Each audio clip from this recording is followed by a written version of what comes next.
Bismillahirrahmanirrahim. Assalamualaikum warahmatullahi wabarakatuh.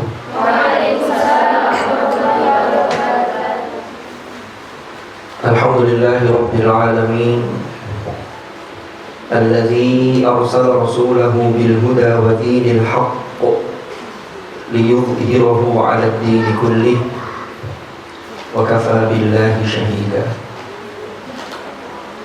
Wassalatu wassalamu ala ashrafil anbiya'i wal mursalin sayyidina wa habibina wa syafi'ina wa qurrati a'yunina sayyidina wa maulana Muhammad sallallahu alaihi wa ala alihi wa sahbihi ajma'in. Amma ba'd.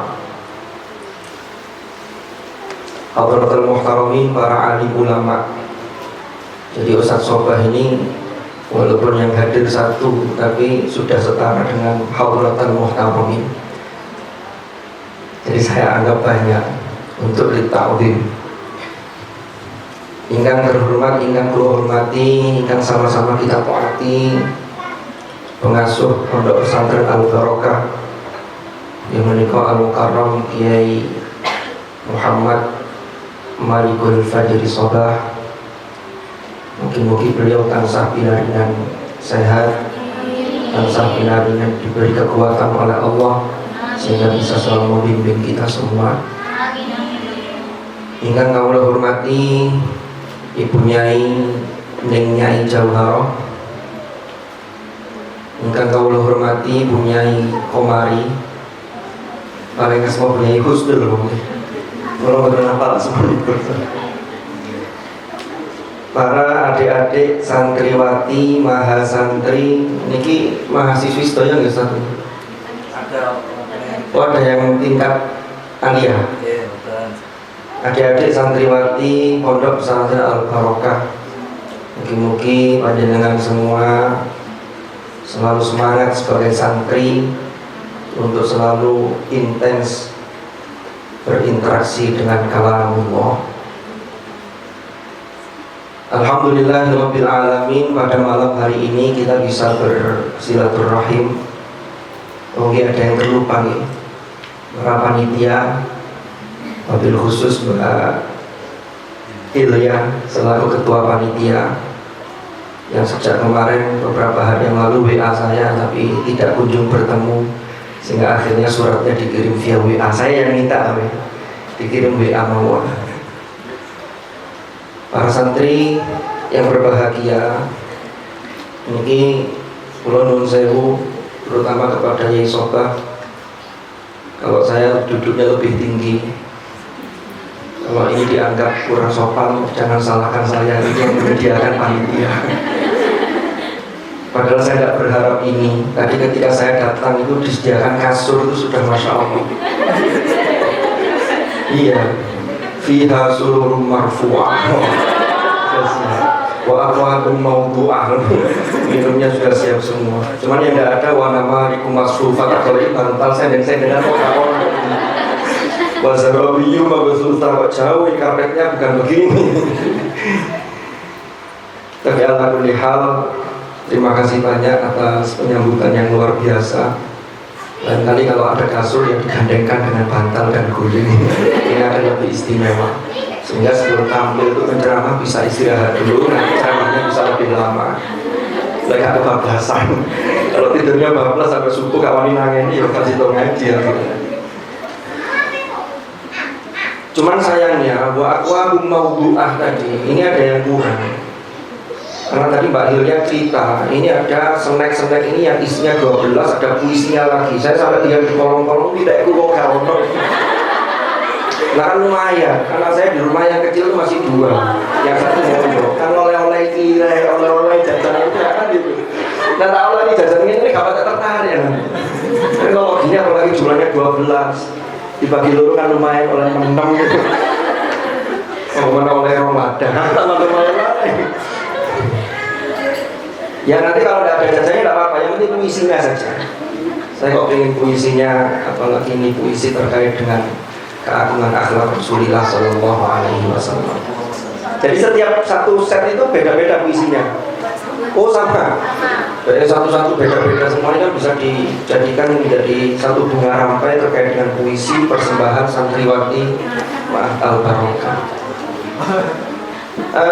Sedikit saya ingin matur. Kalau tadi yang Sobah menyampaikan mugi-mugi barokahnya saya ini sampai di sini, ini wali Ustaz.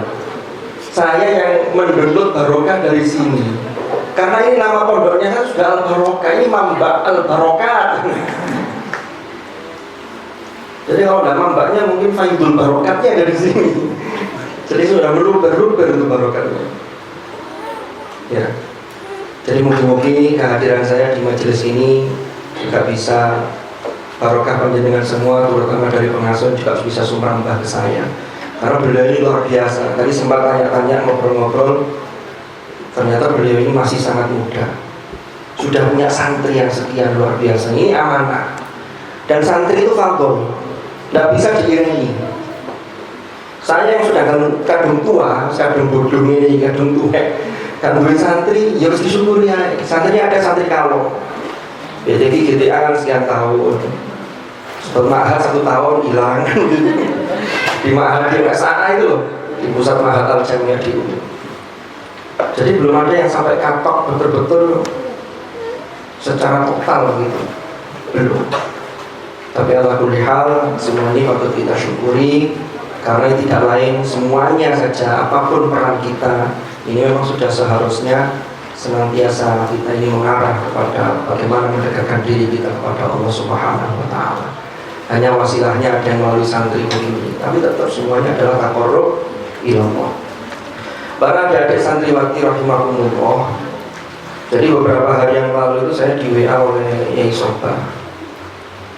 Saya kaget, sakit kalau telepon, waduh ada apa ini? Akhirnya telepon ke saya. Ini saya cerita kronologis. Ternyata saya mendapatkan perintah untuk mengisi hari santri. Sebenarnya rencananya kan hari Jumat kemarin, sehingga pas momennya dengan resolusi jihad, yaitu 22 Oktober 1945 yang kemudian ditetapkan sebagai hari santri. Cuman saya kemarin kok pas barengan dengan acara workshop Ma'had. Jadi di Ma'had UI itu baru sepanjang sejarah itu workshop dengan seluruh pimpinan dan dekan-dekan. Ternyata sebelumnya itu belum pernah. Jadi sebelumnya itu ya Ma'had mikiri dewe, dilaporkan, ini ada masalah laporkan. Lalu kemarin bisa ngumpul semua, sehingga insya Allah beberapa permasalahan itu bisa terurai. Mudah-mudahan itu harapan kita, sehingga bisa mengambil keputusan yang membawa maslahat untuk semuanya. Karena yang minta itu atau yang pemerintah itu beliau ini sebagaimana Maros hari santri ini ayo ngaji dan patuh pada kiai. Saya nggak mungkin nolak. Lalu beliau bertanya, kapan saya Ustaz? Saya pulangnya hari Sabtu Ustaz. Ya wis, Ahadnya gimana? Karena kalau Sabtu saya khawatirnya pas nggak bisa, ya wis akhirnya Ahad malam, dan alhamdulillah malam hari ini bisa kepanggil panjenengan semua. Ada 3 hal yang ini saling berkaitan, yang ini penting untuk kita angkat pada pembicaraan kita pada malam hari ini. Yaitu yang pertama adalah dzikra maulidi Rasul sallallahu alaihi wasallam. Karena kita ini berada di bulan Rabiul Awal atau bulan yang dikenal dengan bulan Maulid. Yaitu di bulan ini dilahirkan sosok manusia agung sepanjang sejarah, yaitu Hadratur Rasul Nabiullah Muhammad sallallahu alaihi wasallam. Allahumma shalli wa sallim alaihi. Lalu yang kedua, bulan Maulid ini bertepatan dengan Oktober, yang di dalam bulan Oktober ini tadi sudah saya singgung, ada satu peristiwa yang bersejarah, yaitu resolusi jihad yang dikeluarkan oleh Hadratus Syekh Kiai Haji Hashim Asy'ari, yang ini membakar semangat kaum santri, umat Islam, kaum pondok, orang-orang pondok pesantren untuk melawan penjajah, yaitu agresi militer yang kedua, yang puncaknya yaitu pada tanggal 10 November yang kemudian ditetapkan sebagai hari pahlawan. Lalu yang ketiga, bagaimana kita mengkonteks kontekstualisasikan antara dua peristiwa besar ini dengan kondisi kita sebagai santri, yang kita di sini santri ini khususnya adalah tahfidz Al-Quran. Ini kan menghafal saudara ya, khusus kita ini. Saya ingin berangkat dulu dari peristiwa Maulidur Rasul Sallallahu Alaihi Wasallam. Kalau peristiwa maulidnya ini sudah banyak yang tahu. Rasulullah lahir tanggal sekian 12 Rabiul Awal, tahunnya disebut Amul Fil. Sudah hafal semua. Ayah beliau bernama Abdullah, itu sudah hafal semua. Nah sekarang yang jadi pertanyaan besar, apa hikmah dari perayaan maulid, hikmah dari peringatan maulid yang setiap tahun ini kita peringati? Pertanyaannya, sudahkah kita bisa memetik hikmah dari peristiwa maulid yang terulang setiap tahun itu? Kan ini baru mulai ngaji ada HP yang sudah dilempar. Ini ngaji mulai nanti setengah jam, HP-nya dilempar ke yang di depan ini untuk dibawa pulang. Wah. Oke, saya lanjutkan. Mohon maaf kalau ada iklannya. Saya ingin berangkat dari satu kisah yang luar biasa. Ini kemarin sempat saya ceritakan ketika saya ngaji di teman-teman di BTG. Tapi nanti penjabarannya tentunya lebih panjang di sini, karena di sini waktunya lebih panjang.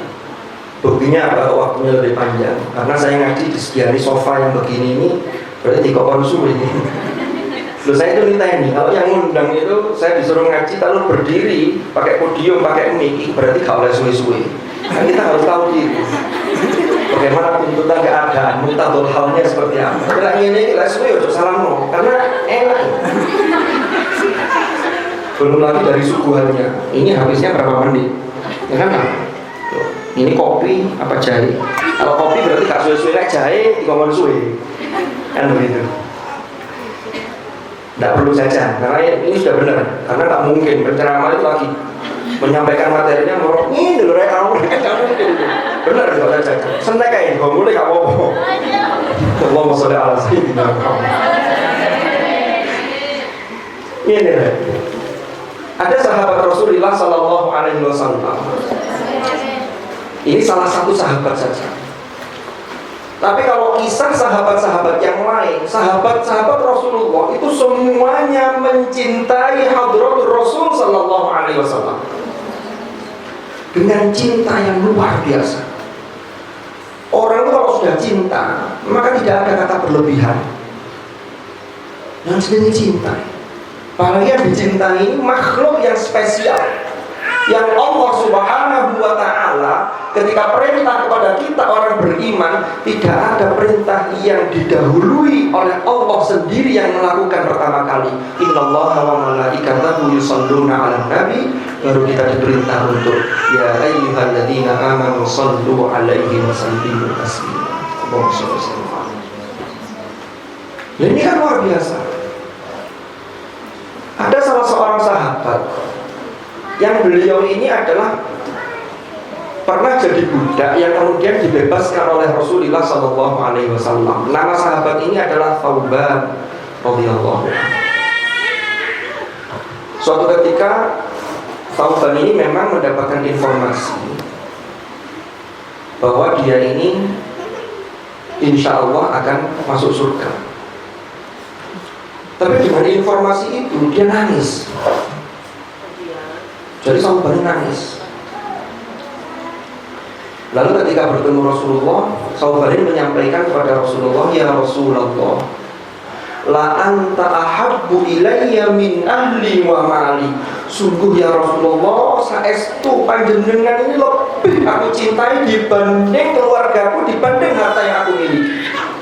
Ini saking cintanya Thauban. Bahasa verbal manusia itu kan serba terbatas. Ungkapan cinta yang diungkapkan seperti itu, la anta ahabbu ilayya min ahli wa mali, itu karena keterbatasan bahasa manusia. Padahal sesungguhnya yang ada dalam diri Thauban itu lebih dari itu. Sama kayak sampean tuh, kalau cinta itu kan tak bisa diungkapkan dengan kata-kata. Malah begitu. Bahkan nyebut namanya itu berat. Kadang kalau ketemu itu dari jauh, aku ketemu tidak tahu. Lalu itu sing tahu nom deh. Aku gak tahu nom, langsung tuh. Nah nanti coba kita implementasikan termasuk terhadap Al-Quran, kitab suci kita. Oke, saya lanjutkan dulu ceritanya. Lalu Thauban itu melanjutkan begini. Wa inni la adzkuruk. Saya ini ya Rasulullah itu selalu ingat panjenengan. Jadi kalau panjenengan tidak saya lihat, saya tidak melihat panjenengan, entah panjenengan kemana, kula ini kangen dan saya ingin ketemu jenengan, saya ingat jenengan. Itu dulu ada nyanyian ya. Jadi mandi ingat kamu, makan ingat kamu. Wah itu. Ini padahal sudah cinta yang levelnya itu cinta yang rendah kalau yang sudah begitu itu. Apalagi kepada lawan jenis yang belum diikat dalam ikatan pernikahan yang sah. Saya kembali ke cerita sahabat. Fama asbiru hatta aji'a fa'anzuru ilaik. Kula ini tidak sabar ya Rasulullah. Kalau panjenengan saya tidak ketemu panjenengan, saya ini apa namanya? Saya tidak sabar, pengen mendatangi panjenengan lalu bisa melihat panjenengan. Sahabatnya nangis. Lalu dia mengucapkan begini, fa'araftu annaka idza dakhaltal jannata rufi'ta ma'an nabiyyin. Saya tahu ya Rasulullah, kalau panjenengan ini kelak di akhirat dimasukkan oleh Allah ke dalam surganya, panjenengan masuk surga, pasti jenengan ini diangkat derajatnya rufi'ta ma'an nabiyyin. Klaster surganya itu bersama para nabi-nabi yang mulia. Bahkan engkau yang paling level VIP. Karena sayyidul anbiya wal mursalin. Dia nangis sahabat ini. Wa in dakhaltuha la araka ya Rasulullah. Kalau aku seumpama aku nanti masuk surga, aku lah gak iso kula aku sakit kepanggih jenengan ya Rasulullah. Ini saking cintanya sahabat itu kepada Hadratur Rasul sallallahu alaihi wasallam. Disinilah kemudian turun ayat wa may yuti'illaha war rasul fa ulaika ma'al ladzina an'ama Allahu 'alaihim minan nabiyyin was-siddiqin wasyuhada'i was-shalihin. Mohon maaf grogi, sehingga nafasnya tidak begitu kuat. Gimana tidak grogi? Ahlul Quran min hamalatul Quran yang termasuk ahlullah. Ya, lanjutannya wa hasuna ulaika rafiqa. Kemudian Rasulullah membacakan ayat ini di hadapan Thauban. Ini salah satu bentuk seseorang yang mencintai Rasulullah dengan cinta yang luar biasa. Kita ini sebagai umatnya, ya, dalam beberapa kitab tentang sirah nabawiyah itu dijelaskan bahwa cara kita mengikuti Rasulullah sallallahu alaihi wasallam, maka yang pertama yang harus kita usahakan adalah mencintai sosok Hadratur Rasul sallallahu alaihi wasallam. Kenapa harus cinta duluan?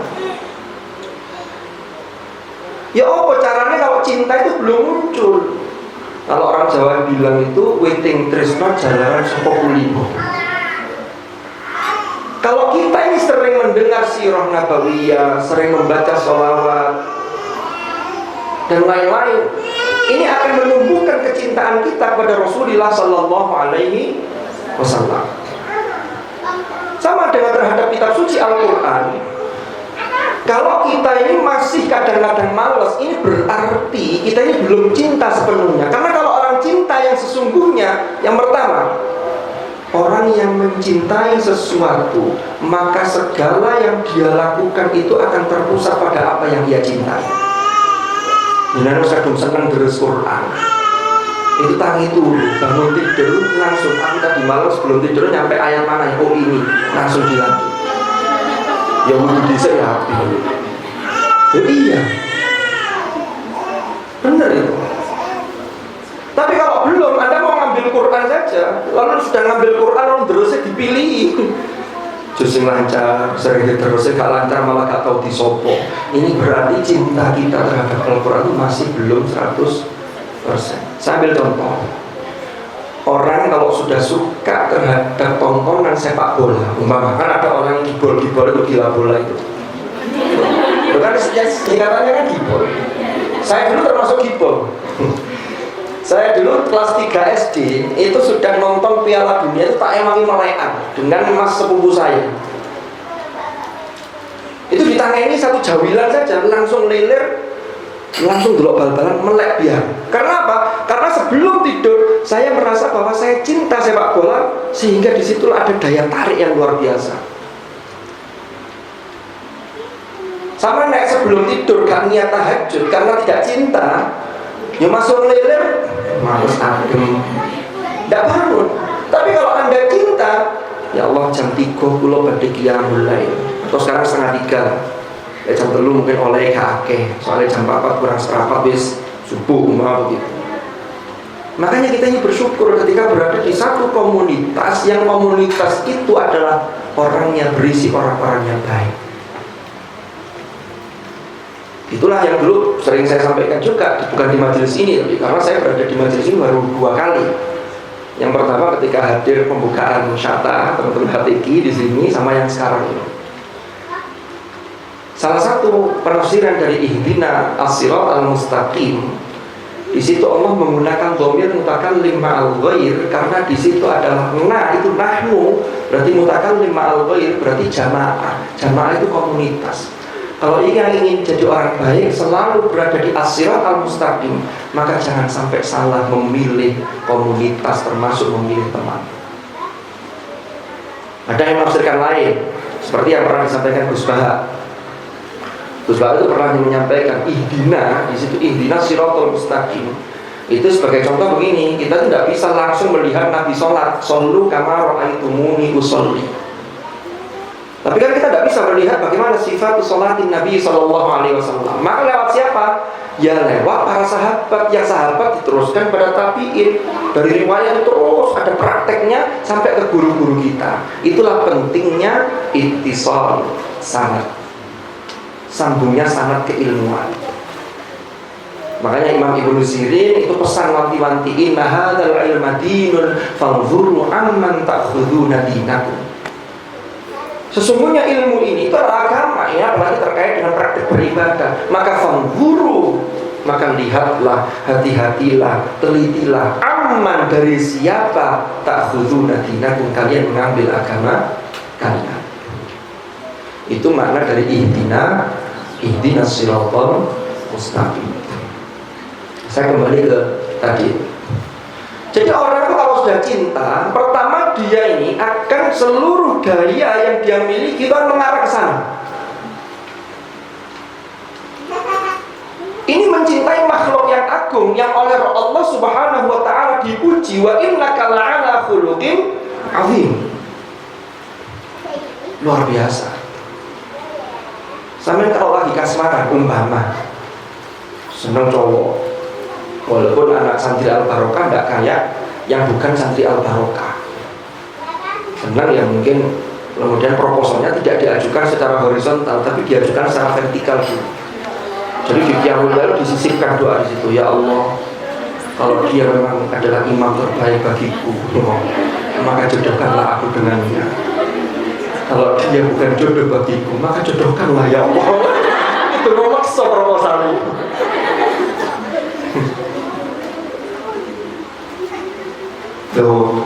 Doa itu tidak apa-apa, sama panjatkan begitu secara rinci proposalnya. Nanti dinilai oleh sindio, siapa tahu dalam pandangan Allah itu ternyata lebih baik dari apa yang sampai ajukan tadi.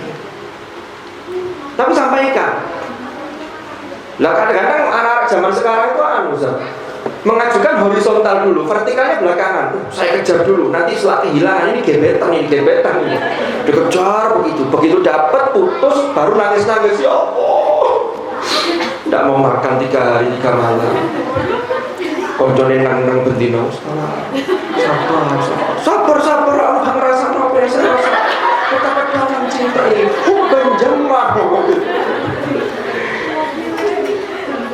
Itu kalau santri bukan di santri Al-Barokah. Kalau santri Al-Barokah saya yakin, kita yakin bahwa segala sesuatu itu sudah ada grand desainnya, sehingga kita ajukan. Ya, apalagi ya tetap diajukan. Apalagi ada hadis itu yang menyatakan bahwa seseorang yang sudah sibuk dengan Al-Quran, terus ngaji, mengkaji, sampai lupa tidak meminta kepada Allah, maka akan aku berikan yang terbaik dari permohonan para penduduk yang ada di bumi. Kan luar biasa. Oke, saya lanjutkan ke yang tadi. Lalu yang kedua, orang itu kalau sudah cinta, itu biasanya itu akan berusaha untuk meniru orang yang dia cintai, untuk bagaimana dia menisbatkan dirinya pada orang yang dia cintai. Sama kalau punya dosen, yang dosen tuh ngajarnya enak, ilmunya mendalam, pokoknya yang jelasnya paham, itu Anda sedikit demi sedikit Anda akan meniru. Ketika Anda nanti mengajar, Anda akan meniru model gaya yang sampai fun sekali. Fun. Saya punya guru Kiai Musta'in Syafi'i di Tebuir. Saya saking wafannya dengan beliau, sampai sekarang gaya khutbah saya itu niru beliau walaupun tidak 100%. Mulai pembukaannya, isinya, lalu cara bagaimana mengambil satu ayat lalu kemudian dijabarkan, dan tidak pernah terlalu panjang. Inilah yang oleh psikolog sosial di era modern ini ada ilmiahnya ini, yang namanya Herbert C. Kilman, bukan Kilman ya, Kilman mungkin bacanya. Mohon maaf, pronunciasi saya agak rusak sepulang saya dari Madura. Saya dulu pronunciasinya tambah kakar baruan. Tulisannya itu K-E-L man, bacanya bukan Kilman. Kalau Kilman kan kill, bunuh, manusia pembunuh jadinya. Kilman. Kalau ini Hasim S. Kelmo. Kelmo apa? Kelmo kita nama itu Kelmo. Karena psikolog sosial ini yang namanya Herbert C. Kelman. Mungkin banyak yang jurusan bahasa Inggris, mohon maaf. Saya dulu bahasa Inggris cuma bacanya pronunciasinya cuma bacanya apa? Vocabnya hanya sedikit. Hanya I love you too. Tapi sudah saya praktekkan dulu, dan sekarang sudah lupa. Biasa sekali praktekkan pada istri saya. Saya lanjutkan. Kata dia ini, hasil penelitiannya, dia ahli, dia seorang psikolog sosial. Kata dia begini dalam teorinya. Seseorang itu ketika mempengaruhi seseorang, maka seseorang yang terpengaruh oleh dia itu bisa ada 3 tingkatan. Tingkat atau level yang pertama itu level yang disebut dengan ketundukan. Dia mencontohkan ketundukan itu seperti seorang karyawan yang bekerja diawasi oleh atasannya. Kalau dia kerjanya tidak serius, maka dia takut dipecat, takut tidak dapat gaji. Ini level yang rendah, sehingga dia melakukan ya karena keterpaksaan. Lalu yang kedua, naik level berikutnya, ada level namanya bukan internalisasi. Sebelum itu apa Ustaz namanya kalau sebelum internalisasi? Identifikasi. Nah, mohon maaf agak lupa. Level yang kedua namanya identifikasi. Identifikasi itu apa maksudnya? Seseorang itu terpengaruh karena dia percaya terhadap orang yang mempengaruhi dia, bahwa itu yang disampaikan adalah benar. Tapi belum sampai pada internalisasi, karena ini level yang paling tinggi nanti, yang paling dalam. Level yang kedua itu contohnya begini. Sampai diajari oleh guru sampean begini. Sampean percaya, oh iya, bahwa yang disampaikan itu benar. Seorang kiai menyampaikan ilmunya, sampean percaya bahwa yang disampaikan oleh beliau itu benar. Lah aspek yang ketiga inilah yang sampai pada yang namanya internalisasi. Inilah yang didasari oleh rasa cinta, sehingga yang disampaikan itu mesti benar, dan itu menjadikan orang itu untuk bagaimana menisbatkan dirinya pada orang yang sosok yang ia kagumi itu. Anak-anak muda sekarang itu banyak yang begitu, termasuk faktor yang ketiga ini mencintai atau menginternalisasi dipengaruhi oleh K-pop Korea itu. Iya. Saya yang heran itu beberapa waktu yang lalu, padahal masih pandemi, di McD di sini dekatnya di Dinoya itu, ramai anak-anak muda itu antri. Saya cari ada apa? Ternyata saya dapat info hanya McD itu nggak tahu mengikat kerjasama apa. Di gambarnya kotaknya McD itu ada labelnya apa? BTS. Hah? Nah iya, itu sampai yang antri kayak begitu. Belum lagi yang lain-lain. Nanti yang cowok-cowoknya itu rambutnya di model sudah kayak orang Korea begitu.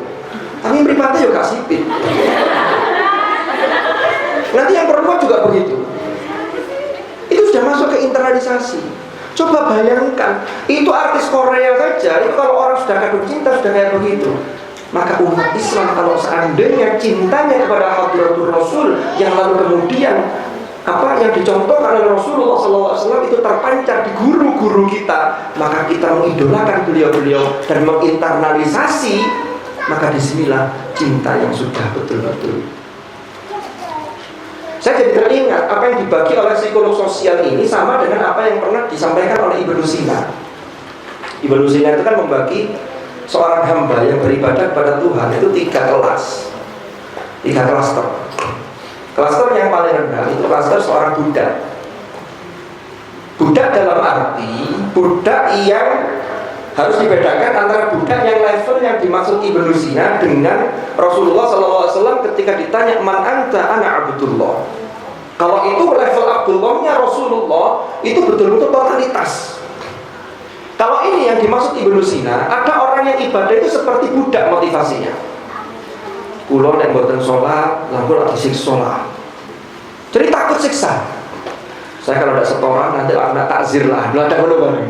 Ada takzirnya bareng Mas. Suroan lah. Apalagi. Tapi itu sudah lumayan timbang gak. Sing bahaya itu kalau diblas itu bahaya. Tapi ini level yang rendah. Nanti kalau sudah masuk level yang kedua, jadi level yang pertama ini, saya membandingkan, ini ada kemiripan atau ada kesamaan dengan yang dimaksud oleh Herbert tadi, dengan yang namanya ketundukan ini. Ini level abad, hanya takut tadi itu. Pegawai atau karyawan yang takut tidak mendapatkan gaji, takut gajinya dipotong dan seterusnya. Level yang kedua, kata Ibnu Sina, itu level seperti pedagang. Ngitungnya untung rugi. Saya mau melakukan begini, opo ya untungnya gawe aku. Rugi gak dilakoni. Ini levelnya pedagang. Sehingga orang yang ibadah level ini itu berharap ganjarannya piro ini, poso ini ganjarannya piro. Cuma kadang-kadang jika percaya, soalnya apa? Karena pahala itu ujian keimanan. Karena pahala itu tidak diberikan sekarang, tapi ditangguhkan kondisi. Kalaupun ada di dunia, itu panjernya. Dan panjernya pun banyak orang yang salah paham.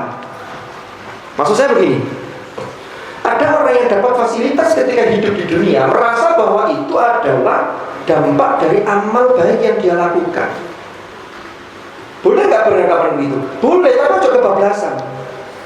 Kalau kebablasan begini maksudnya, فَأَمَّا الْإِنسَانُ إِذَا مَا ابْتَلَاهُ رَبُّهُ فَأَكْرَمَهُ وَنَعَّمَهُ فَيَقُولُ رَبِّي أَكْرَمَنِ وَأَمَّا إِذَا مَا ابْتَلَاهُ فَقَدَرَ عَلَيْهِ رِزْقَهُ فَيَقُولُ رَبِّي أَهَانَنِ. Nah, kebablasan terjadi gini. Ada orang yang di dunia itu fasilitas terpenuhi, dia menganggap bahwa ini karena saya ini dekat dengan Tuhan sehingga fasilitas dipenuhi. Ini bahaya juga. Bahayanya apa?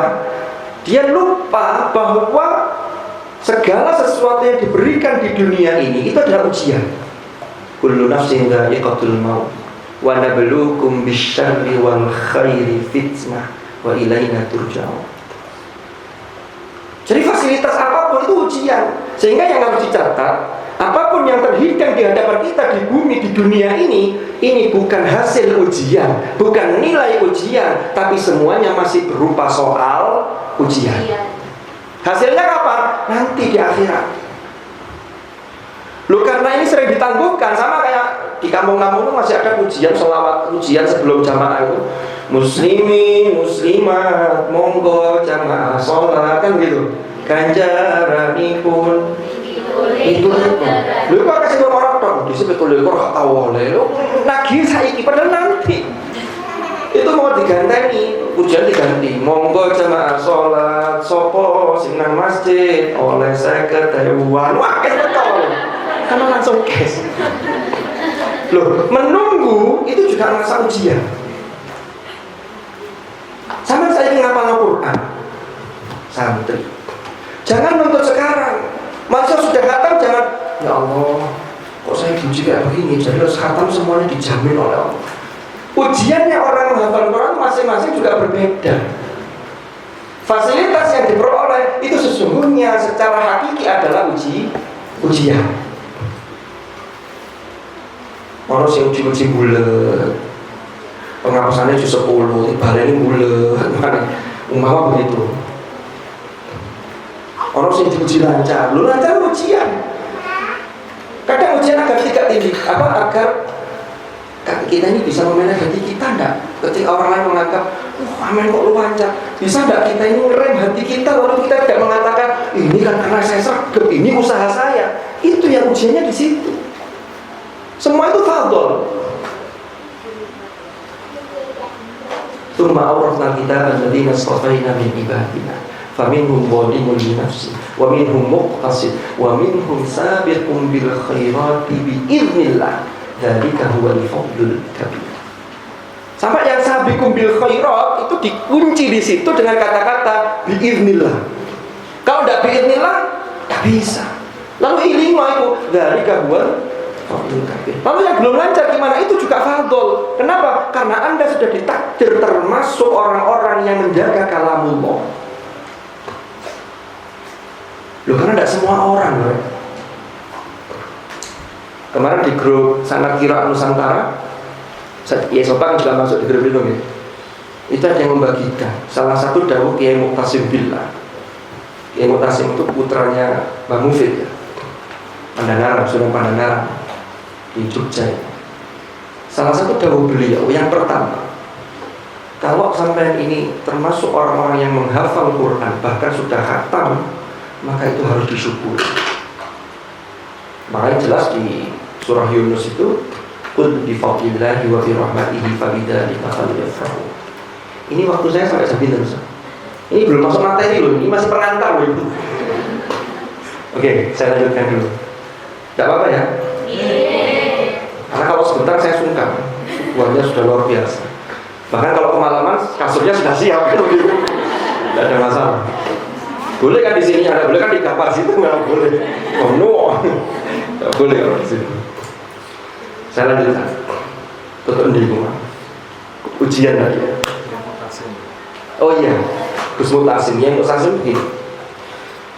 Pertama harus disyukuri dengan cara apa? Ya terus.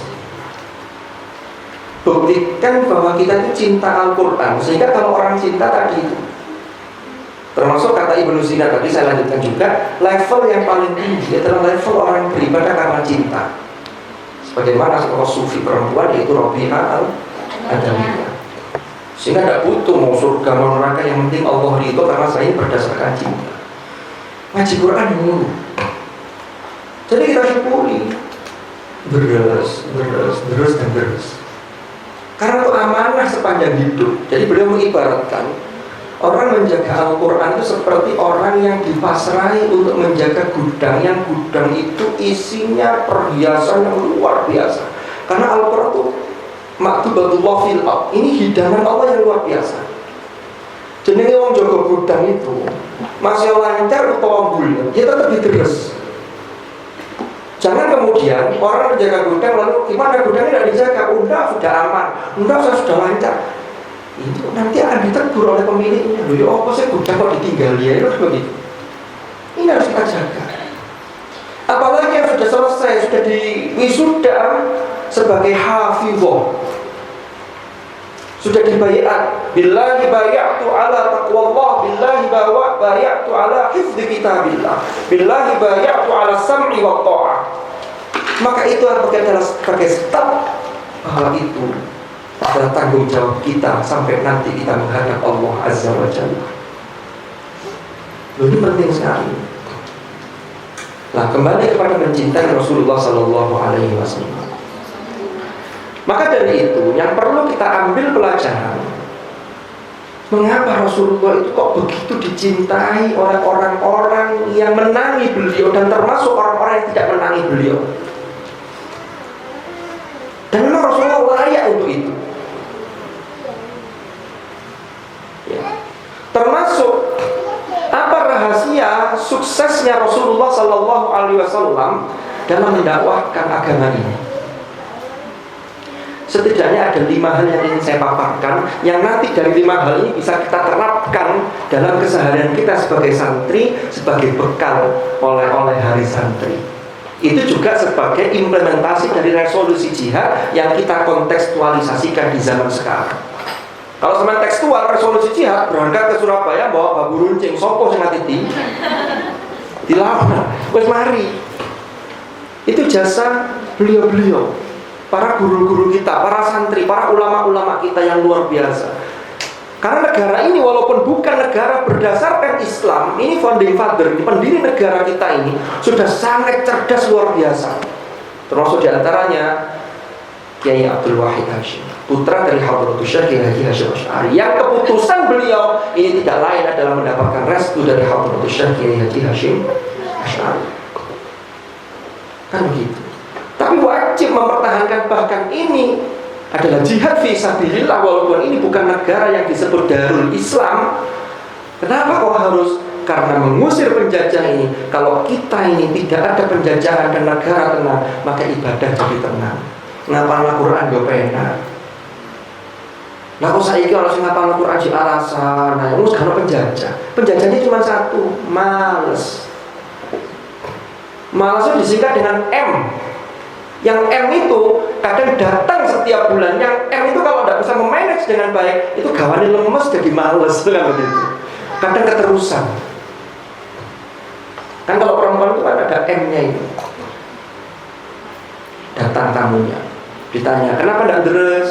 Tidak jamaah? Nah, ada tamu. Seminggu ditunggu. Kok masih? Iya belum. Sampai 15 hari. Hari ke-16. Loh kok belum sholat? Ini tamunya gak pulang-pulang, tiba-tiba kos lo, tamunya gak kos. Ya oh. Oke. Yang pertama, nah ini mulai ini materi ini. Tadi itu pra, jadi saya bagi 3. Ada pra acara, ada acara inti, dan nanti ada epilog, ada penutup. Jadi prolog, ini yang inti yang sekarang.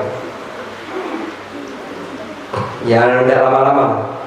Kecuali kalau lama ya nanti saya biasanya diakhirkan kurang lebihnya mohon maaf. Jadi sudah masuk lebihnya waktu saya mohon maaf. Kan begitu.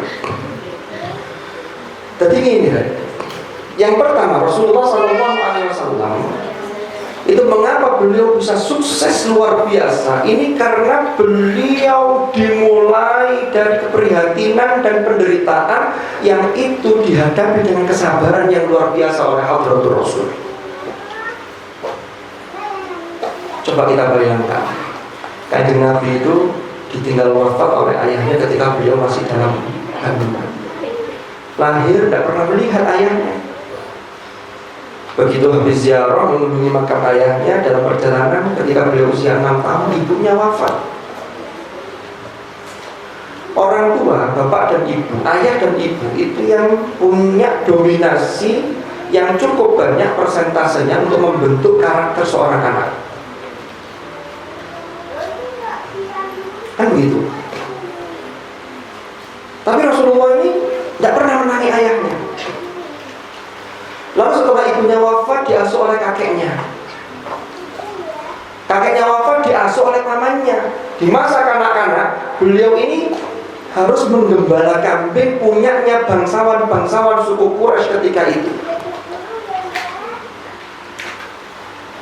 Itulah karena beliau ini jauh dari campur tangan manusia dan beliau ini menjalani itu dengan sabar, Allah turun langsung mendidik Rasulullah. Dalam sabda beliau, "Adzabani Rabbi fa ahsana ta'dibi." Allah yang telah mendidikku, maka akhlakku adabku menjadi terbaik. Jadi kunci sabar ini penting sekali.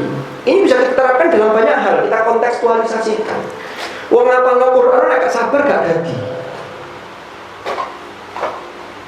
Mulai dari cara deres-nya, mulai nambahnya itu harus dibentuk. Lek nambah wis gak tepak, dawa ndeke gak roto, gunahnya ndak roto, dandanine angel. Kadang sing gak sabar dilengno jek kecap-kecap sing ngene durung totok wis nyocos. Wis kabeh damani. Di sini tidak ada, di tempat lain. Padahal jelas dalam surah Al-Qiyamah, la tuharrik bihi lisanaka lita'jala bih, inna alaina jam'ahu wa qur'ana. Belum lagi nanti warattilil Qur'an tartila. Nanti saya jelaskan ini yang kelima, ini baru yang pertama.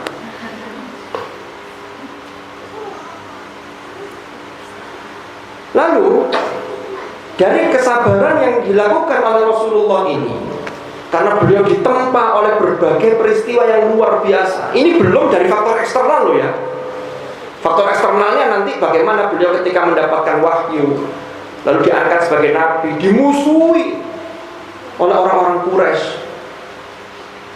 Mulai dari diplomasi, mereka diplomasi tapi Rasulullah tidak mau.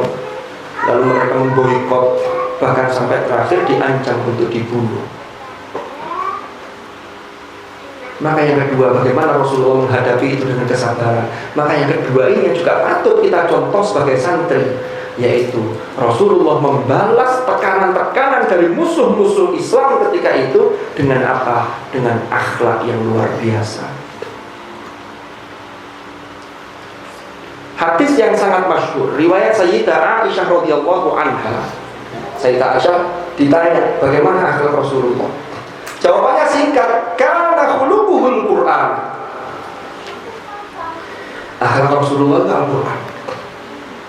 Mungkin di antara kita tidak ada yang pernah berpikir bahwa hadis ini ya kana khuluquhul Qur'an, tapi yang perlu kita cermati, rawinya hadis ini, rawiyahnya yang meriwayatkan itu Sayyidah Aisyah. Siapa Sayyidah Aisyah? Istri Rasulullah. Nun sewu, mohon maaf. Yang paling tahu kelemahan pasangan itu adalah pasangannya.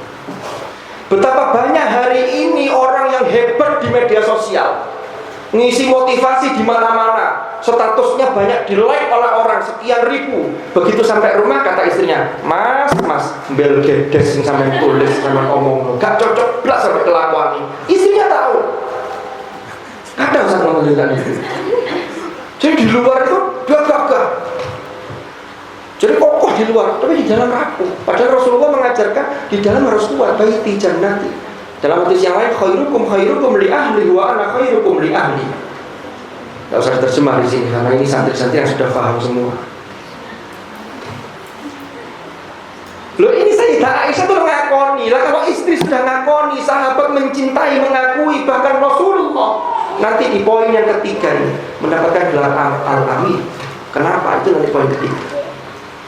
Maka sudah barang tentu Rasulullah ini sosok yang luar biasa. Karena khuluquhul Qur'an. Ada riwayat beliau pernah diludahi oleh seorang Yahudi. Jadi setiap beliau mau berangkat ke masjid, ketika di Madinah itu kan Rasulullah, memang orang-orang Yahudi, orang-orang yang kafir di sana, baik min ahlul kitab, dari golongan ahlul kitab itu sudah mengikat sebuah perjanjian, yaitu terkait dengan mitsaq Madinah, piagam Madinah itu. Tapi ternyata masih ada orang yang sesungguhnya tidak bisa menerima. Muncullah kemudian orang-orang yang munafik secara i'tiqadi. Di antara tokohnya Abdullah bin Ubay bin Salul. Jadi kalau dulu itu nifaknya itu nifak i'tiqadi. Kalau sekarang yang banyak nifaknya nifak amali. Itu bedanya. Lah, orang-orang Yahudi itu juga banyak yang tidak senang dengan Rasulullah, sehingga mencaci maki Rasulullah. Gayanya nurut tapi padahal tidak senang. Sehingga Rasulullah ketika berangkat ke masjid itu diludahi. Ketika diludahi, itu hanya dilap begini, dilihat begini sambil Rasulullah tersenyum. Itu akhlak luar biasa. Besoknya lagi hal yang sama terjadi. Sampai beberapa kali, beberapa hari, orang yang meludahi itu kok tidak meludahi. Rasulullah nengok ke atas, nanti wong iki sing biasa ngidoni aku. Nah, Akhirnya Rasulullah nyari informasi, mana orang yang ini yang biasanya aktif meludahi saya ketika saya mau pergi ke masjid. Dia sakit ya Rasulullah. Coba kalau itu panjenengan disakiti begitu, perlu wong loro. Apa ungkapan begitu. Kualat, lho kan kualat barang. Jadi kalau ngomong kualat nang DE, jadi kalau DE itu malati, sudah ngalahkan kucing aja itu. Karena kucing kan malati. Jadi kadang-kadang orang nabrak kucing itu lebih takut dibanding nabrak orang. Nabrak orang melarikan diri, tabrak lari. Nabrak kucing mundur dikubur. Khawatir. Karena nabrak uang ya lebih malati. Saya lanjutkan. Akhirnya Rasulullah pulang, matur ke Sayyidah Aisyah. Ini Aisyah ini tahu sendiri. Rasulullah tanya, ya Aisyah ada makanan apa di rumah? Ada ya Rasulullah, ini susu. Loh, untuk apa ya Rasulullah? Untuk jenguk. Jenguk siapa? Itu ada orang yang di situ yang biasanya ngeludahi saya. Loh, biasanya ngeludahi kok dengan sambangi. Iya kakek. Disambangi Rasulullah. Siapa? Tutup pintu. Saya. Siapa? Muhammad. Muhammad siapa? Muhammad ibnu Abdillah. Dibuka. Muhammad Rasulullah. Kaget orangnya. Jadi pas tanya siapa Muhammad? Siapa itu Muhammad? Saya pasien sampean bendino itu. Pasien tadi itu. Hanya masuk. Ini akhlak yang luar biasa. Itu kepada musuhnya saja beliau begitu. Kalau pada sahabatnya jangan tanya. Makanya betapa cinta para sahabat Rasulullah pada Rasulullah SAW. Jadi akhlak yang tidak baik pun dibalas dengan akhlak yang baik. Kata kuncinya satu sebenarnya. Kalau ada orang kalau kita mau berbuat baik kepada orang lain, jangan karena orang lain itu berbuat baik kepada kita, tapi karena kita adalah orang baik. Sehingga orang mau baik atau tidak kepada kita, karena kita orang baik, maka kita harus baik kepada siapapun. Ini abot. Tapi kalau kita mencintai Rasulullah, kita menginternalisasi tadi, karena mahabbah kita kepada Rasulullah, harus kita latihan. Ya tidak bisa 100%, ya sekian persen, nah begitu. Yang ketiga, apa yang ketiga? Rasulullah SAW itu selaras antara apa yang beliau dawuhkan, yang beliau ucapkan dengan yang beliau lakukan. Itulah sebabnya jauh sebelum beliau diangkat sebagai nabi, itu beliau sudah dijuluki dengan julukan Al-Amin. Kan begitu. Ini jauh sebelum beliau diangkat sebagai nabi. Al-Amin itu apa? Al-Amin itu orang yang bisa dipercaya, orang yang bisa memberikan rasa aman, orang yang kalau orang berada di sebelahnya dia tidak terancam sama sekali. Kenapa? Karena Al-Amin. Pernah suatu ketika orang-orang Quraisy itu nyari cara, ya apa caranya ini Muhammad ini kok dakwahnya semakin berkembang. Walaupun ketika di Makkah itu dalam penjelasan dijelaskan pengikut Rasulullah itu tidak lebih dari 125 orang. Tapi militansinya luar biasa. Kenapa kok hanya 125? Padahal Rasulullah ini lebih lama di Makkah dibanding ketika di Madinah. Karena ini soal menanamkan pondasi. Pondasi itu kalau benar lurus, maka nanti bangunan itu akan bagus. Tapi kalau pondasinya belewat, akan beliau. Maka pondasi yang paling utama adalah tauhid, yaitu mengesahkan Allah. Sehingga ayat-ayat Makkiyah, kalau kalian belajar tentang ulum tafsir, itu kan juga dijelaskan. Ayat-ayat Makkiyah itu yang tidak lain banyak yang bicara mengenai ketauhidan, pengesahan Allah. Lalu tentang hari kiamat, bahwa nanti hari kiamat peristiwa begini. Agar orang mikir, oh iya ya.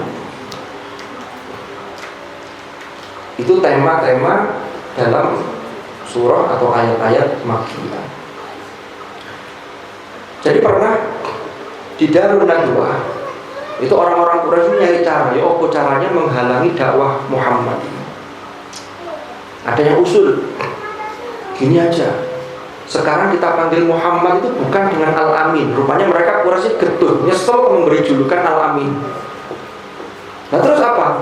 Ganti Al-Kadzdzab. Makanya Muhammad itu dituduh lasahirun kadzdzab, termasuk penyihir yang banyak melakukan dusta.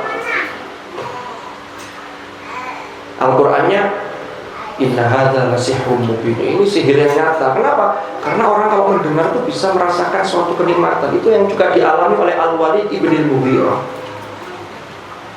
innalahu lahalawa. Dia merasakan ada manis-manisnya begitu. Tapi kemudian dia innahu fakkar wa qaddar, dalam Al-Mudaththir begitu. Merenung, tapi kemudian cuma adbar wastakbarullah, sebelumnya itu rangkaiannya ayat-ayat itu. Nah, Abu Jahal itu namanya Amr bin Hisham. Jadi Darun Nadwa itu, teman-teman atau adik-adik santri atau santriwati, misalnya adik-adik gak apa-apa ya, mbak-mbak ya. Kalau adik-adik berarti artinya dalam sisi umur itu insya Allah tidak ada yang di atas saya. Tapi kalau dari sisi ilmu, saya yakin banyak yang di atas saya. Kalau saya duduk di sini itu hanya faktor nasib saja. Ini faktor nasib. Ya ketepaan lu itu baik lu. Anak orang tua itu dihargai juga. Artinya saya juga menghargai yang lebih tua. Tapi kalau saya karena belum tua, maka ya tidak usah, biasa-biasa saja. Saya lanjutkan.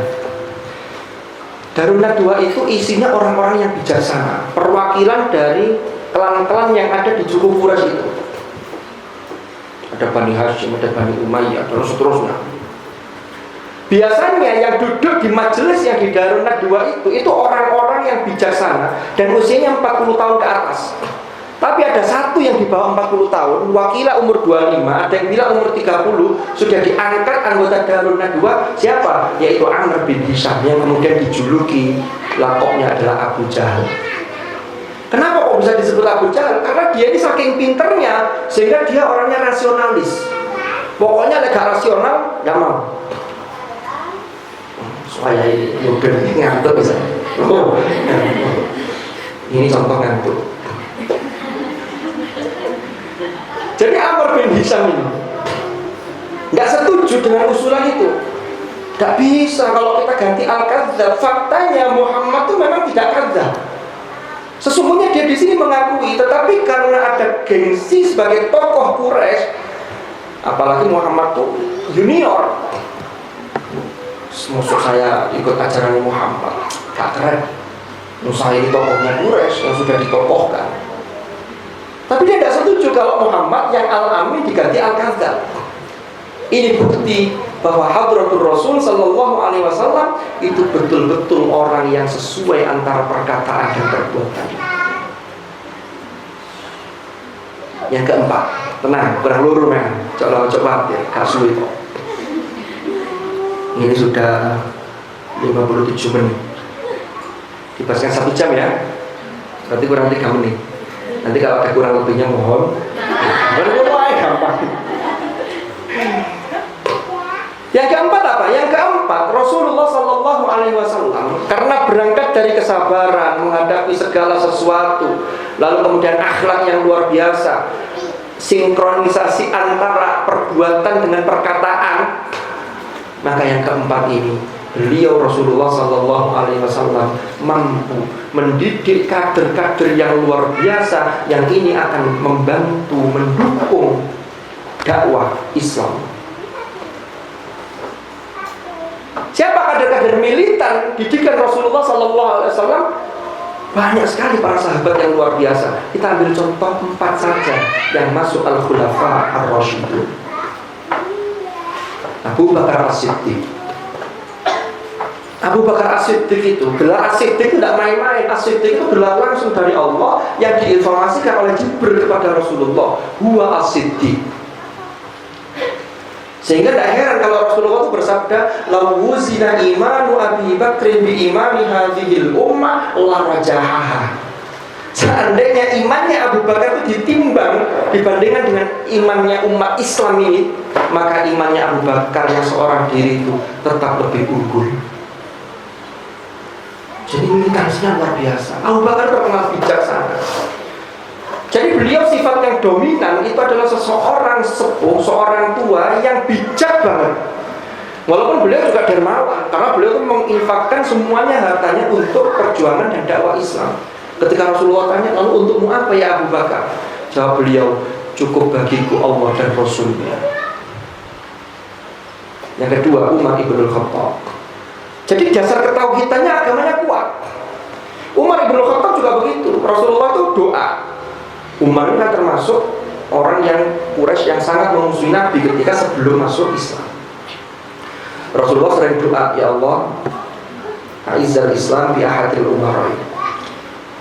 Jadi muliakanlah Islam ini dengan salah satu dari dua Umar. Kalau tidak Umar ibn Khattab, ya Amr bin Hisham, Abu Jahal tadi. Ternyata yang mendapatkan hidayah itu adalah Umar ibn Khattab. Saya tidak cerita terkait dengan surat Toha itu, sampai sudah paham karena film Umar itu di setel di YouTube ada, di televisi kan ada ketika sahur itu kemarin. Puasa ya. Iya waktu sahur ya. Berarti belum puasa ya, masih sahur. Puasanya setelah sahur baru puasa. Maksudnya bulan puasa. Ini betul. Itu ada kisah mengenai itu. Umar itu seorang panglima yang luar biasa, yang sederhana, ketegasannya luar biasa. Beliau ahli strategi, termasuk menaklukkan beberapa negara dalam rangka, sekali lagi, peperangan dalam Islam itu selalu dalam konteks mempertahankan diri. Jadi bukan tujuan menjajah seperti dulu kolonial menjajah Indonesia, nyarinya rempah-rempah, dapatnya rempah. Beda ya rempah-rempah dan rempah. Rempah itu biasanya di nasi kuning itu ada rempah dari kelompok itu kan. Saya kadang-kadang kalau makan nasi tumpeng, nasi kuning ada rempah-rempah. Ya Allah, lontong ini golek iki nih. Sampai menjajah Indonesia selama 350 tahun. Nah, Utsman ibnu Affan itu juga dermawannya luar biasa. Ahlus Sunnah wal Jamaah jangan sampai ikut menggosipkan bahwa Utsman itu melakukan KKN atau korupsi. Alhamdulillah. Mungkin sampai pernah dengar Utsman itu kenapa kok terjadi al-fitnah al-kubro sehingga berakhir dengan demonstrasi dan terbunuh Utsman itu. Jangan ada di antara kita yang kemudian mengatakan, iya Utsman itu KKN. Alhamdulillah. Ahlus Sunnah wal Jamaah itu ciri yang juga menjadi ciri utama, itu tidak pernah mencaci maki sahabat. Kalaupun ada perbedaan ijtihad di antara sahabat, bagaimana sahabat Muawiyah ketika perang Siffin dengan sahabat Ali dengan Sayyidah Aisyah, yang di dalam kubu Sayyidah Aisyah ada sahabat Tolha dan sahabat Zubair. Kita tidak usah ikut-ikutan. Ya apa sih rebutan kekuasaan ini? Tidak usah sampai sana. Sahabat itu mulia. Rasulullah dawuh la tasubbu ashabi, jangan kalian mencaci maki sahabat-sahabatku.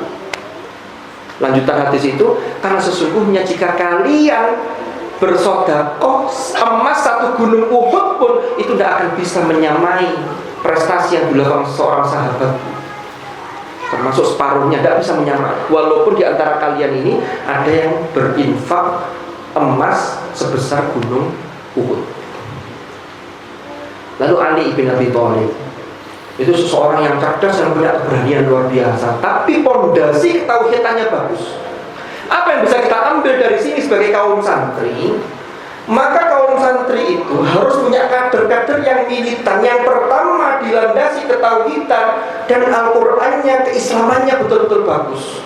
Baru nanti sampai ada yang jurusan ekonomi, ada yang jurusan psikologi, ada yang sastra Arab, ada yang sastra Inggris, ada yang akuntansi.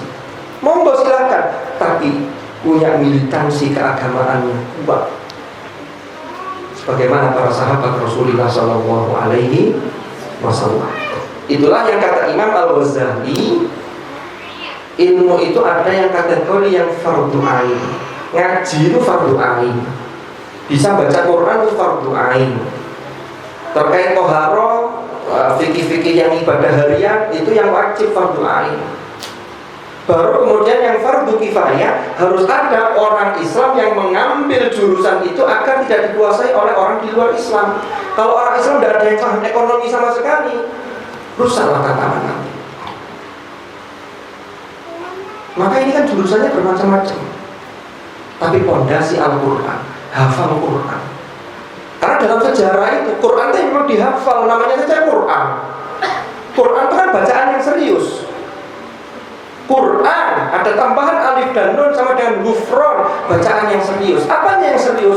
Informasinya serius, yang membawa juga serius, yang menerima juga serius. Alhamdulillahilladzi anzala ala 'abdihi al-kitaba wa lam yaj'al lahu 'iwaja qayyiman liyundhira ba'san syadida. Boleh sabta, boleh wakaf di Rasul ayat. Boleh praktekkan sabta, tidak boleh diwasol. Dalam riwayat Hafiz an. Jadi ini yang perlu ini. Serius, isinya juga serius. Salah satu keseriusannya. Ini musuh-musuh di luar Islam itu kan sering mencari kelemahan. Guru saya Kiai Musaim Syafi'i itu, Dr. Kiai Musaim Syafi'i pernah cerita.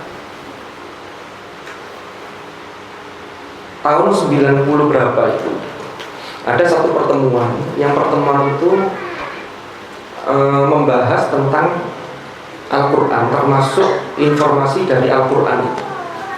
Salah satunya ada orang yang menemukan ada kelemahan dan dianggap sebagai kesalahan dalam Al-Quran ketika ada ayat wa inna awhanal buyuti la baitul ankabut. Ittakhadhat baita, dimulai dari ittakhadhat baita wa inna awhanal buyuti la baitul ankabut law kanu ya'lamun. Apa yang jadi iskal di situ? Ittakhadhat, menurut orang ini dilihat ittakhadhat itu ada taknya tak taklif, sehingga al-ankabut itu seakan-akan domirnya itu ini al-ankabut ini mu'annas, padahal al-ankabut itu dihukumi mudzakkar. Mestinya ittakhadha baita. Akhirnya dicari. Qurannya tidak mungkin salah, karena kalau orang beriman tuh ketika meneliti sesuatu secara ilmiah, maka jangan mengatakan untuk membuktikan kebenaran Al-Quran. Tidak, karena orang beriman yakin bahwa Quran itu benar. Sehingga kalau bahasanya Prof. Sutiman, guru besar mikrobiologi yang dulu pernah jadi dekan Saintek, dalam bahasa beliau itu, sains itu menjadi salah satu alat tafsir, bukan untuk membuktikan kebenaran Al-Quran, karena Al-Quran mesti benerin. Sanurihim ayatina fil afaqi wa fi anfusihim hatta yatabayyana lahum annahul haq. Lah orang-orang di luar sana yang tidak percaya kalau Quran itu benar, disitulah mereka membuktikan kebenaran. Itu bedanya, paham ya? Akhirnya ternyata hasil penelitian ilmiah baru ketemu laba-laba yang bisa membuat sarang itu hanya laba-laba betina. Maka shadaqallah, benar apa yang difirmankan oleh Allah, ittakhadhat baita. Karena yang bisa bikin sarang itu hanya laba-laba betina. Laba-laba laki-laki enggak. Maka Allah berfirman menggunakan ittakhadhat untuk menunjukkan bahwa laba-laba betina lah yang bisa membuat sarang. Itu salah satu bentuk keseriusan Al-Quran. Yang lain-lain serius, ngaji samanya harus serius, panjang pendeknya serius. Kita baca apa tadi Mars Hari Santri tadi roto gak serius, orang kasih gak apa, aku dia gak apa, moco ya keliru-keliru. Ya enggak dukur, udah. Jadi Quran itu betul-betul dijaga. Tidak ada satu kitab suci pun yang terjaga hingga hari ini. Belum lagi nanti kita bicara qiraat. Qiraat itu yang sampai al-qiraat al-asyr al-mutawatirah itu juga terjaga. Kan begitu. Oke, kembali ke materi tadi. Jadi yang ketiga, yang keempat tadi itu tadi.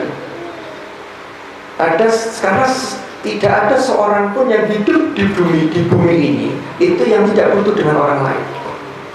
Rasulullah SAW itu betul-betul mengkader para sahabat-sahabat beliau untuk mendukung dakwah Islam ini. Dan itu dimulai dari diri pribadi Rasulullah yang luar biasa ini, sehingga muncullah kader-kader yang luar biasa. Yang kelima, yang terakhir. Apa yang terakhir? Yang harus kita contoh, yang harus kita teladani sebagai santri, yang mana itu dicontohkan oleh Hadratul Rasul. Apa itu? Sandaran vertikal kepada Allah itu tidak pernah beliau lupakan. Jadi sandaran vertikal. Jangan hanya mengikuti kata pepatahnya orang Jawa. Oh enak itu, sandaran ini kayu jati. Kayu jati itu makhluk iso roboh. Tahu ya bahasa atau ya itu ya. Biasanya kalau orang nikah dapat orang kaya, maka orang mengatakan itu sendengannya kayu jati, ya mesti ae. Maksud tak beli kerjaan harus terfasilitasi. Itu sendengannya kayu jati. Saya kadang kalau pas lewat Blitar ada hutan jati, lalu ada yang berhenti lalu ingin senden lalu selfie di situ. Saya jadikan status sendengannya kayu jati. Tapi mau berhenti kok ragu-ragu, akhirnya berhenti. Ini usah pernah terbersit itu. Sendengan kayu jati. Tapi itu makna hakiki. Kalau tadi makna majazi. Jadi ini kenapa kok saja kok begini.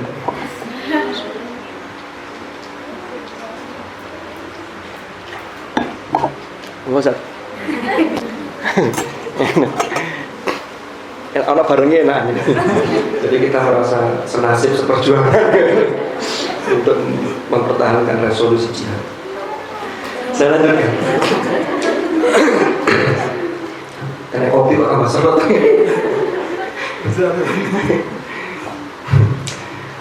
Oke, ini yang terakhir yang kelima. Ini yang penting ini. Rasulullah Sallallahu Alaihi Wasallam di awal-awal turun wahyu, termasuk rangkaian wahyu yang pertama itu turun ya ayyuhal muzammil. Di surat Al-Muzammil, wahai orang yang berselimut. Karena Rasulullah itu mendapatkan wahyu itu kan seperti apa ya? Dalam wa kadzalika apa ayat itu Ustaz? Wa ma kana li ma an yukallimahullah itu selangkung ini. Wa ma kana li basharin an yukallimahullah illa wahyan aw min wara'i hijabin aw yursila rasulan fayuhiya bi idnihi ma yasha. Enak kalau ngaji di sini orang lali ini langsung ada yang mentas nih. Ono kelirune nanti dikoreksi. Jadi enak. Jadi ngaji di orang-orang alim begini, apalagi ke beliau itu. Pertama memang grogi, tapi yang kedua enaknya kita bisa dapat langsung kayak tadi, lali langsung tanya. Itu kalau di ngaji di masyarakat awam, lali apa tuh nane? Jawab mesti siji. Kul huwene ora jawaban. Kalau terus soalnya cek ado-ado nang mudun. Lah iki mah ayatnya diberikan dia tambah panjang kan begitu. Jadi kalau orang banyak jangan saran saya karena ayatnya sudah dikasih bocoran saya. Oke, saya lanjutkan. Jadi Rasulullah Shallallahu Alaihi Wasallam itu ketika mendapatkan wahyu itu beliau berkeringat dingin. Lalu sampai minta dikemuli oleh istri beliau itu Khadijah. Dipanggil ya ayyuhal muzammil. Apa lanjutannya? Qumil laila illa qalila.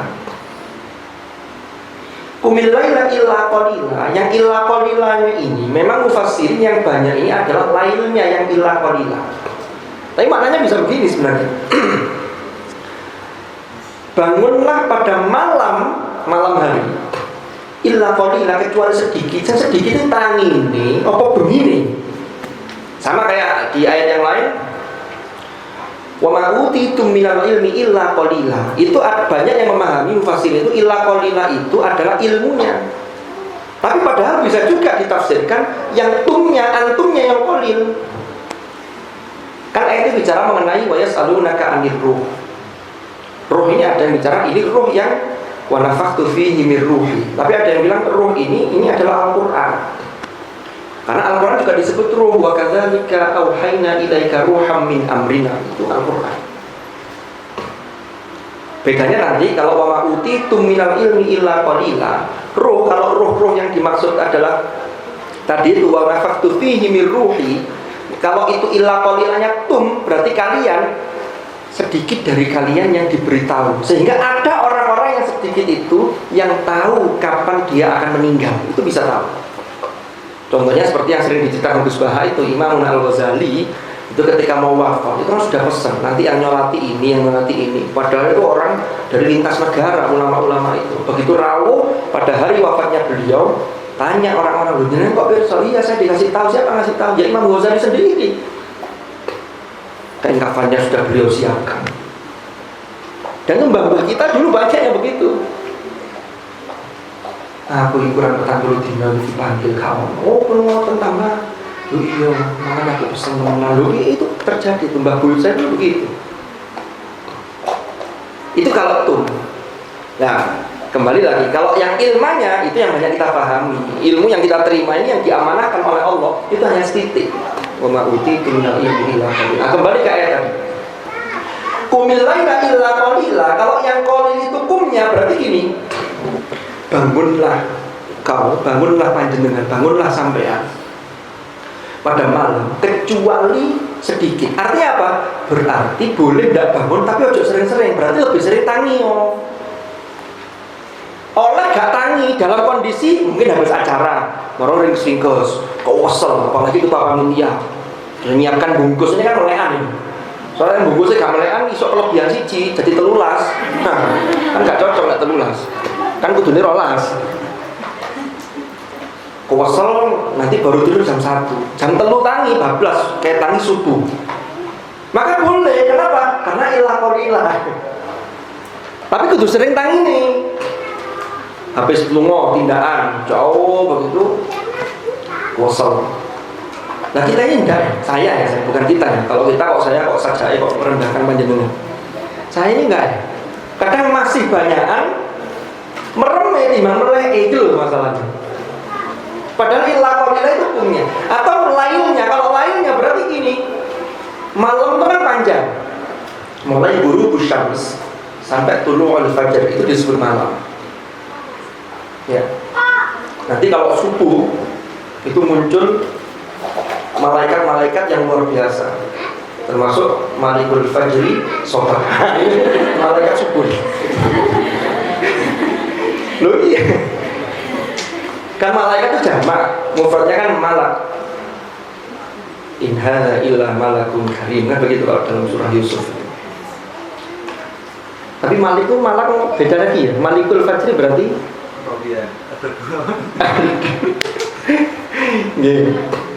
saya lanjutkan. Lu subuh itu waktu yang spesial. Inna Qur'anal fajri kana masyhuda. Saya sering cerita ini. Kenapa kok disebut masyhuda? Karena sif ini dijelaskan di tafsir Al-Misbah. Malaikat ada yang jaga malam, ada yang jaga siang. Siang itu dimulai dari subuh, yang malam sampai subuh. Ketika masuk peralihan waktu subuh, malaikat yang shift malam itu belum beranjak, sementara malaikat yang shift siang itu sudah rawuh. Sehingga kalau sampai sholat subuh yang dibaca panjang ayatnya, itu betul-betul masyhuda. Karena malaikat yang menyaksikan banyak. Beda dengan sholat duhur. Duhur hanya malaikat menjaga siang. Jangan cek nanti di tafsir Al-Misbahnya Prof. Quraisy. Saya lanjutkan. Nah, qumil laila illa qalila, bangunlah ya, illa qalila, walaupun malam itu tidak utuh tapi sedikit. Berapa itu sedikitnya? Nisfahu. Separuh. Berarti kalau separuh itu malam dibagi separuh. Perputaran secara komariah malam dan siang itu kan kalau di Indonesia itu biasanya tidak sama, ada selisih tapi tidak terlalu terasa. Berbeda dengan di daerah-daerah seperti di Siberia, di Rusia, itu kadang lebih panjang siangnya, lebih singkat malamnya. Bahkan dulu ada mahasiswa yang tinggal di Ar-Razi, waktu saya di Ar-Razi namanya Nariman, S2 di sini dulu, itu orang Rusia. Itu kalau bulan-bulan Januari, Desember Januari, itu baru berbuka puasa itu sudah jam 12. Nanti setelah itu sholat tarawih sebentar, nanti jam 3, jam 4. Jadi malamnya itu hanya 4 jam. Puasa siangnya panjang sekali. Tapi nanti sebaliknya, kalau pas bulan apa begitu, siangnya pendek. Kalau di Indonesia tidak begitu terasa. Kita ambil contoh di Indonesia, termasuk di Mekah ketika itu, karena Mekah ini kan juga hampir sama dengan kita. Nah, nisfahu berarti kalau malam itu maghrib, ya tengah-tengah ya tinggal bagi 2, berarti itu nisf.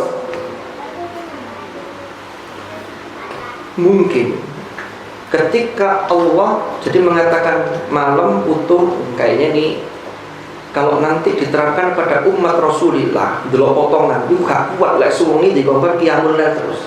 Separuh ini nisfahu, tapi lek separuh gak kuat, ya dilongi mana gak apa-apa. Nisfahu awin qusmin, dikurangi mana.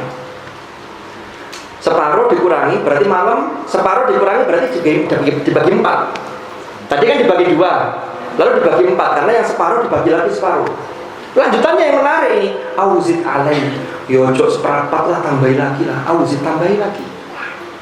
Nah, nambahin inilah yang kemudian malam itu tidak dibagi 4 tapi dibagi 3. Itulah yang kemudian terkenal dengan mulai di sepertiga malam terakhir. Nanti belum lagi di ayat terakhir, inna rabbaka ya'lamu annaka taqumu adna min thulutsayil lail wa nisfahu wa thulutsahu dan seterusnya. Nah, lanjutannya ini. Qiyamul lail ada keterkaitan erat dengan warattilil Qur'ana tartila. Guru-guru kita sudah menjelaskan, ono fi'il amr kok disertai dengan maf'ul mutlak kelawan tartil temenan, maka ini menunjukkan lil wujub, wajib. Sehingga tartil itu wajib. Tartil yang bagaimana yang wajib? Kalau ngaji terus saja cepat, apakah itu tartil? Maka kita ambil definisi Ali bin Abi Thalib, tajwidul huruf wa ma'rifatul wuquf. Sehingga nanti ada maratibul qiraat, ada maratibul tartil, ada tahqiq, ada tadwir, ada hadr. Saya tidak masuk ke penjelasan ini. Panjenengan sudah lebih paham tentang ini. Nah, warattilil Qur'an tartila. Lanjutannya, inna sanulqi 'alaika qawlan thaqila. Sesungguhnya kami akan memberikan sanulqi 'alaika qawlan thaqila, perkataan yang berat. Mufassirin memahami qawlan thaqila itu adalah wahyu Al-Quran. Karena Al-Quran itu sesuatu berbobot. Ini bacaan serius. Tadi itu balik nama Quran tadi itu. Jadi kenapa kok penting menghafal? Karena sejak dulu Quran itu riwayat. Tulisan itu mendukung riwayat.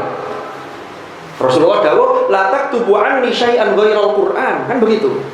Tapi diajarkan dari riwayat, dari mulut ke mulut, dihafal. Ya, kan begitu. Kita lanjutkan. Inna sanulqi 'alaika qawlan thaqila. Walaupun ada mufassirin yang lain yang menjelaskan qawlan thaqila itu kata-katanya berbobot.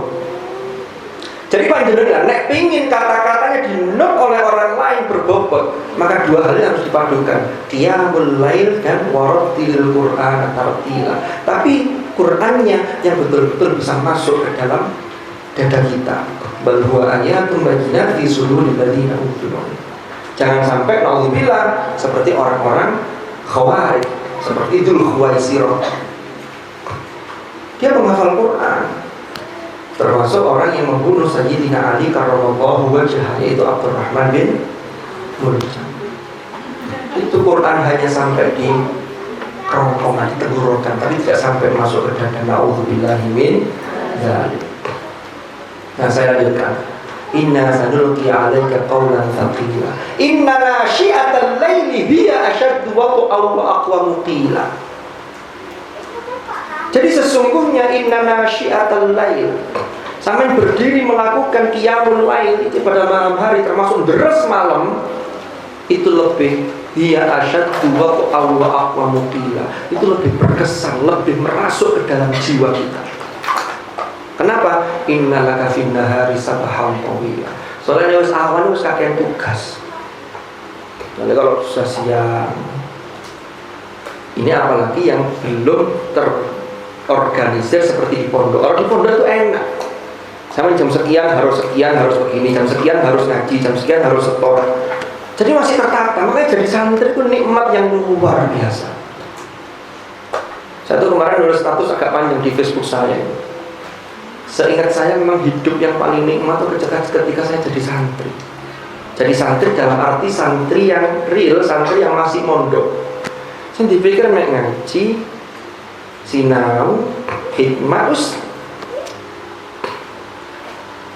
Nah kalau sekarang tanggungannya sudah banyak, mikir, iki wayang ngirim anak, iki wayang SPP, terus seperti itu sudah. Wahai mondok itu Masya Allah. Makanya kalian ini jangan sampai menyia-nyiakan waktu yang tersedia. Mumpung masih di pondok Al-Barokah, jangan sampai ada menunda begini. Aku saya gak hatam, gak apa-apa, gak hatam, mulai mani nikah aja. Angel. Bukan berarti tidak bisa ya. Angel itu bukan berarti tidak bisa. Imam Asy-Syafi'i radhiyallahu anhu pesan begini, tafaqqah qabla an tar'as idza ra'asta fala sabila ila tafaqquh. Sampeyan tafakuh, serius, lancar, Qur'ane marekno sebelum sampeyan memimpin. Memimpin apa?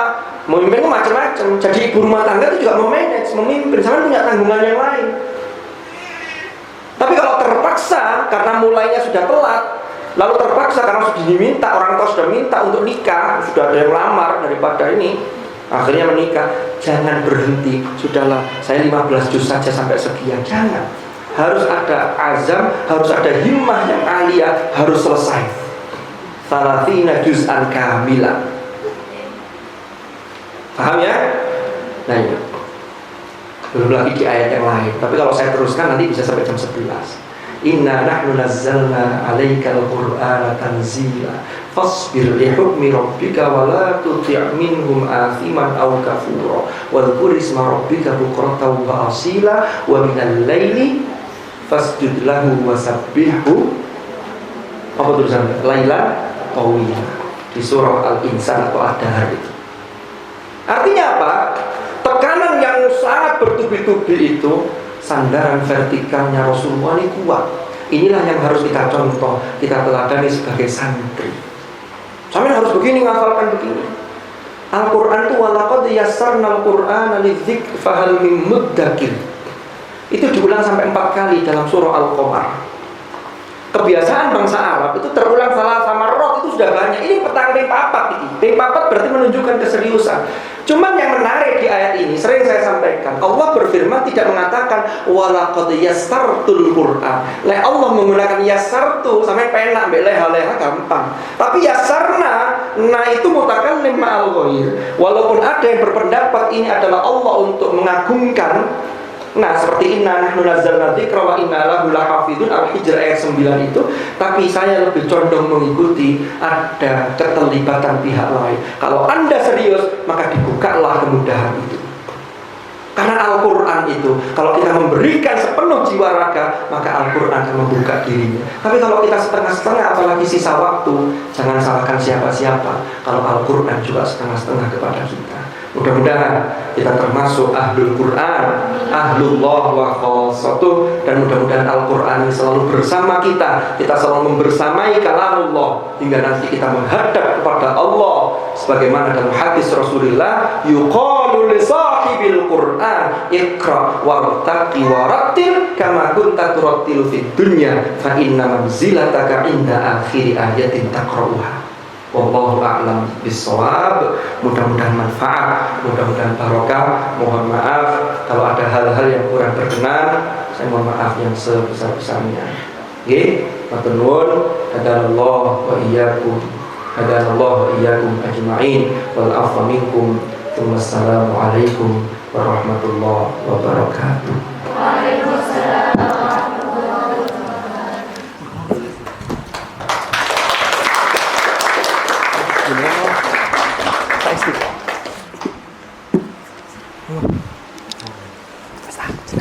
Kulo tak, kulo ngalap barokah mriki masuk kulo sing ndonga jenengan. Oh, jadwal niku sing ngaos nggih.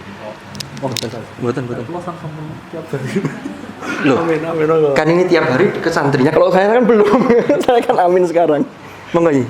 Saestu.